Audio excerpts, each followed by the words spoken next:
And welcome back to Bourbon Blind, where the guys drink what y'all pick. So please feel free to leave a comment in the comment section or email me at bourbonblindtasting@gmail.com.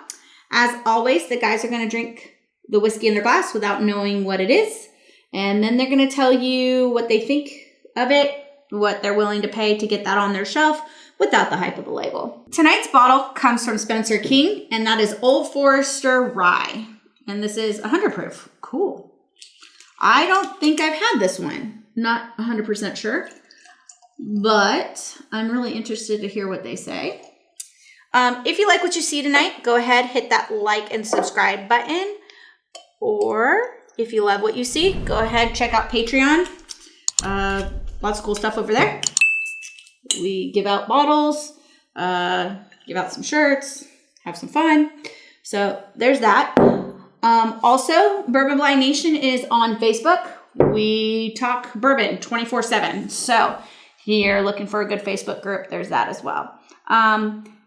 With that, I'm going to go see what the guys think of Old Forester Rye.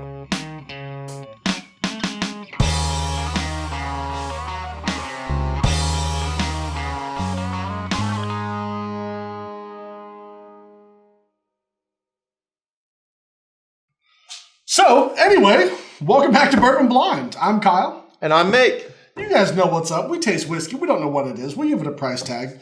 Go down to the link in the description and buy some t-shirts from Teespring. And, yeah, thanks for being here. Mick, thank you for being here, sir. Cheers. It's always good to be here. I like drinking bourbon, if you haven't noticed. Mick just comes for the bourbon. Mm-hmm. Yep. And I don't blame you. There's nothing wrong with that. I like bourbon. I like this bourbon. Mick has to show up and put up with my kids. We love the kids. Oh, we put up the kids and then we get to drink bourbon, and this is a good one. It is. Oh, that nose is dark and spicy. It is. It's got a good little kick spice to it. Yeah.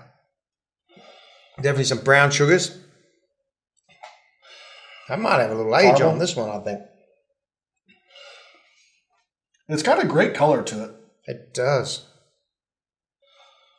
But it's, spices, caramel. You said brown sugar.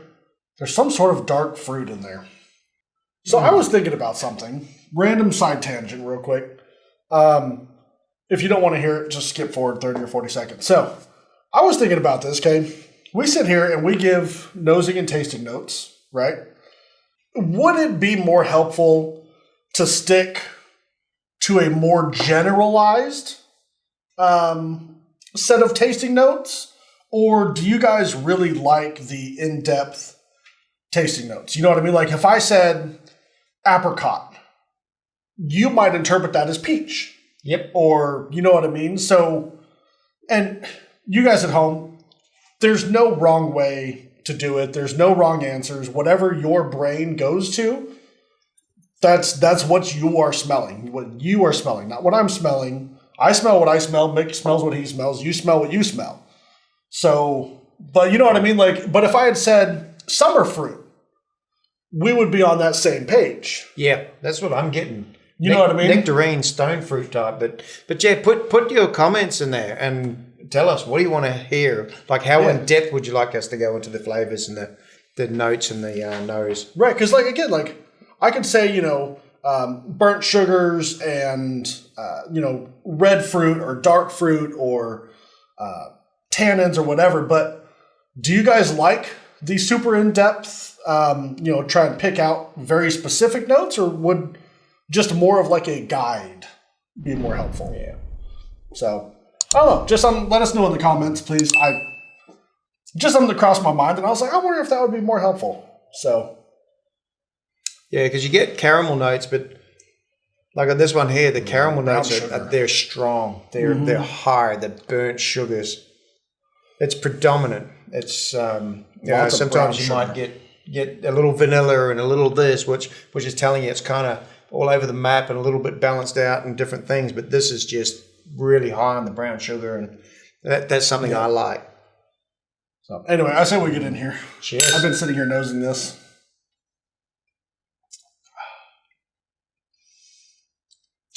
That is fantastic, first of all. It's still changing and evolving. First sip. Never judge a book by its cover. I'm getting like a rye spice. Yes. For sure. And Mick's got a little smirk because Mick loves the rye. I do. Mick is a rye guy. I like my ryes. I buy rye. That's not to say I don't like everything else too, but there's just I like that pepper and that kick, and some of them you get a little bit of dill in. I'm not getting the dill in this. So I'm thinking it's maybe a low rye. It's a sweet rye, and we're guessing it's a rye. So that second sip, much more sweetness, much more caramel, vanilla, creme brulee, definitely creme brulee, and a little bit of fruitiness. That fruitiness is on hidden, the palate, yeah. On the nose, it was there in the nose, but in the palate, not so much. But it's very sweet. If you like a sweet rye, a lot of people talk about the rye, the spices, the peppers. They're too much for some people. That's why they say, I don't like rye, I prefer bourbon. Yeah, this is definitely not that like minty, dilly rye. This is definitely a sweetness. It could be a high rye bourbon or right. It feels either like a high rye bourbon or a low rye. You know what I mean? Like in that 35 to 55%. Agreed. Agreed. You definitely get some rye in there, but it's not, to me, it's not the dominant profile in it. It's not like a Willet or something like that that's just right. You know, in your face but the legs are kind of thin on there. The proof is not overly high. So if you're new and you're into bourbons, this would be something you'd want to just try. Again, we're guessing that there's rye in this. That's not a guess. I'm pretty certain. After the water, it is all sweetness. All sweetness with the water. Oh, man. Again, kind of like last week, it just brought everything down a little bit. It didn't destroy it. It didn't hurt it. It didn't make it super acidic or anything. It just brought everything down. Nose is about the same. The water didn't destroy it. It didn't do it any favors. It didn't amp anything up. It just brought everything down. Yeah. Made it boring. Made it boring, yep. Boring is a good word for it. Oh, the nose. Toffee. Just pure toffee. Back to without the water. That rye is just a nice underlying, you know what I mean? Like it's not in your face. It's just a nice, well-rounded. Oh man, I'm getting less rye on the nose on this. Going back in the second. Almost none. So I went first with the price the last couple of weeks. So freaking good. It is. This is so good. I'm putting you on the spot first. Me, 60 to 70. Not a problem.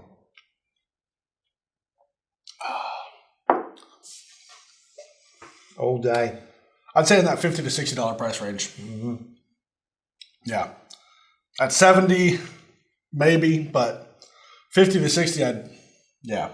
This is right in my wheelhouse. Proof is really nice. Somewhere, it is. I'd say between 90 and 100. Yep. It's in that really nice, very drinkable range, but still a good amount of flavor. Yep. So if we're correct, and this is a high rye bourbon or a low rye mash bill, this would be good for somebody that's entering in the rye and saying, "Hey, I've heard a lot about rye. I want to try it." I would, whatever this tends to be, I'd say highly recommended. If this is a rye, I would say this would be a good entry gateway. But then again, when you were starting out, like you knew you loved that big dill mint flavor and had that big like smack you in the face with a big old hay pile of rye. Like, So, but yeah, you like what you like. I think I was describing it to you one day, and you were like, "Try this," and you pulled out the Willet, and I The tried Willet that. family estate. So I was just saying, "Hey, these are the flavors I like," and that thing just went, "Wow!"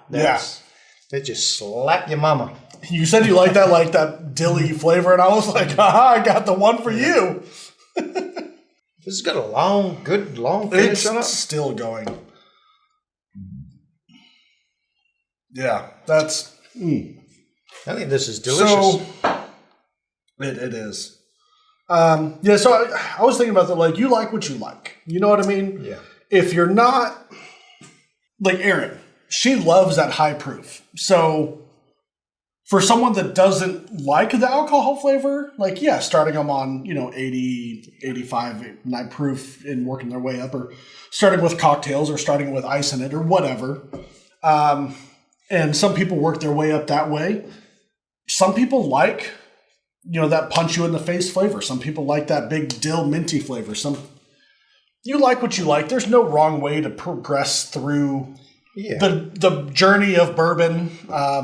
I was just thinking of Scott from My Bourbon Journey. Be sure to check out his channel. But yeah, there's no wrong way to go through your journey. Like, you like what you like, and just go for it. So anyway, as far as this, yeah, $50-$60 all day long, make $60-$70 easy. Yeah, probably a little bit more in your wheelhouse. Yep. Not that I dislike this whatsoever, but I'm picking up on that dill. It's or not the dill, but that it's like a breakfast rye, or like a not quite like a bready rye, but that's right. The dark rye bread that's got that bite to it and that astringent kind of dryness to it. This is not this. This is the very sweet. The more sweetness, like candied, burnt sugar. I got to see what this is. Me too. I'm intrigued. I think I'm going to get whatever it is. I think I'm going to get it. Boom! Wow! There you go. There you go. That's the one we recommend. Yep. Old Forester Rye. I believe Jackie's Ican is the one that came out with this last year, and not this year, but last year. And it is pretty effing amazing. It might have someone else's name on it. Is it 100 proof? It is 100 proof. Yep. Well, it's right in that amount of that very nice balance between amount of flavor and drinkability. I could actually absolutely do a couch pour of that. Yep. Absolutely. Yep. Perry pour, if you will. And so Old Forester is out of Brown-Forman, or I should say Brown-Forman owns Old Forester. I think that's a more apt way to describe their relationship. Old Forester does their own thing. I did not get a lot of that banana, that typical Old Forester Brown-Forman banana. No, you don't. Not on this one. So anyway, and if I'm not mistaken, it is a low rye rice. Oh, hey, check this out. So it's 65% rye, 20% malted barley, and 15% corn. There you go. There's the sweetness maybe from the corn. Yeah, so that's very interesting between the malted barley. Usually there's either more corn or rye than there is malted barley. Malted barley is usually in that 8 to 10, maybe 12% range for most bourbon. Maybe even, a lot of them are at 5%, 4%. But 20% is quite a bit. Yep. And I think, and this could just be all me, I really think that a nice high, even at like 10 to 12%, a nice high rye, or not rye, high malted barley content really helps with that thick, oily mouthfeel. You know what I mean? I could be completely off base with that, but it's just the way. Yep. I remember the first time I tried this, and it was Brother Pete from the Nation that recommended that. Once again, if he recommends something, I'd say you listen to him. He knows what he's doing. So he recommended that, and I bought a bottle, and I had it for about a week, and that's about how much was left after a week. And that's how I knew I liked it. And I can tell you that I have replaced this bottle every time it gets to that level, and I continue to replace it, and it's one of my favorite ryes. And if I'm not mistaken, this is right around like that $20, $25 mark. 30? Yeah, and you can find some liter bottles. This is a $7.50, I believe. But you'll find a liter bottle sometimes for about $24, $25 as well. But yep, that's okay, so right yeah, around. about $20. Yep. Then $20, $25. Yep. Buy all day long. All day no long. Question. If you don't have one, it's $25. Go get one. Yep. If you're thinking about trying a rye, go get one. It is that good. Really is. Absolutely. It's very, yeah, yep. So anyway, guys, yeah, Old Forester, rye. Fairly new to their lineup, and I'm all in. And when this first got released, it had rave reviews from just about everyone out there. It did. It really did. I mean, there's very few people that are reviewing bottles that did not like this. Yep. If at any that I can think of. I mean, you actually find It's someone just- that doesn't like it. Yeah. I mean, the reviews are good to really good. But I just really haven't seen anybody say that it's not good. I know Fred Minnick, actually, I think last year placed it in one of his like either top rye of the year or one of his top bottles of the year or something like that. So anyway, I stand behind it. Yep. Pete stands behind it. We stand behind it. Like Mick said, if you're thinking about trying to rye, oh man, if you're scared of that big dill minty flavor, if that's not your thing, try this. Yep. If that is your thing and you like rye and bourbon, still try it. Try it. Absolutely. Yep. So, Mick, appreciate you, brother. Thank you. Good seeing you again. Everyone out there, be safe. And until Friday noon Central next week, cheers and drink blind. Drink blind. We want to give a huge shout out to all of our Patreon people. Absolutely thank you. You guys are freaking magical. T-shirts at Teespring, link in the description. Also, thank you to anyone who has ever supported us, whether that's either coming on a live, chit-chatting with us on a Thursday night, or if you just like to watch our episodes. We appreciate every one of you. Until Friday noon Central next week, cheers.